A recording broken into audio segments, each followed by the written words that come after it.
আমার চাচাকে দেখছি দিন রাত পরিশ্রম করতে, দেশের জন্য কাজ করতেছে, মানুষের জন্য কাজ করতেছে। এটা হচ্ছে আমাদের ফার্স্ট প্রায়োরিটি। সে পরিশ্রমের জন্য আমি তাকে অনেক ভালোবাসি। আমাদের দেশের অনেক অনেক ক্রিটিক্যাল সময় আমরা দেখছি নিজের যান ঝুঁকি নিয়ে চাচার কাজ করতে। আমি এত হাজার হাজার মানুষের ট্রিটমেন্ট করছি, এত হাজার হাজার মানুষের কোনোদিন বিকাশ নাম্বারে বলি নাই যে আপনি আমার টাকা পাঠান। আমি বন্যায় আছি, বিকাশ নাম্বার দিচ্ছি, টাকা পাঠান, এই কথা কোনোদিন আমি বলি নাই, কোনো জায়গায় না, কোনো জায়গায় না। আজকে আমার মাই টিভি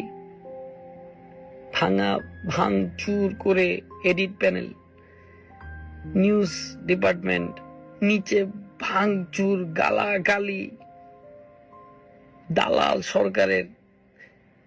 আপনারা বলেন, যেখানে এত মানুষ একত্রিত হয়ে কথা বলতে যে কত লড়াই করতে হয়েছে, তাহলে আমি একটা মানুষ যে আমি এতবার ইনডাইরেক্টলি পোস্ট করছি, ডাইরেক্ট পোস্ট করছি, আমাদের ডিলিট করাতে তাদের কতটা প্রেসার করছে আমার উপর ক্রিয়েট করতে পারে, সেটা চিন্তা করেন।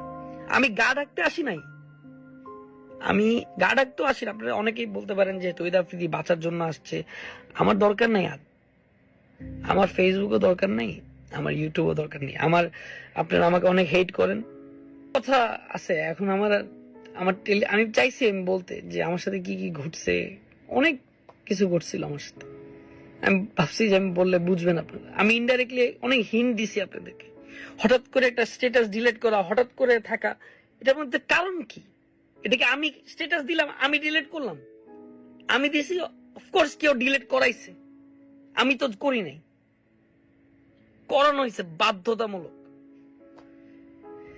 কিন্তু আজকে আমার ভাই এবং বোনদেরকে বলবো, আমার এই 13 বছরে অনেক ভুল করেছি, অনেক দুষ্টুমি করেছি। আমি আর কখনো ইউটিউবিং, ফেসবুকিং বা টিকটকে আমি আর থাকবো না। সবাই ভালো থাকবেন। আর পারলে আমার বাবার কষ্টের তৈরি আপনাদের সবার যে দরজায় আমি একটা মানুষকে হইলে উপকার করছি, যে দরজায় আমি খুলে যে মানুষদের সাথে দেখা করছি, যে মানুষদের উপকার করছি, তারা পারলে এসে একদিন আমার পাশে দাঁড়ায়। সব লুটপাট করে নিয়ে গেছে, আমি আপনাদেরকে দেখাবো। আসসালামু আলাইকুম।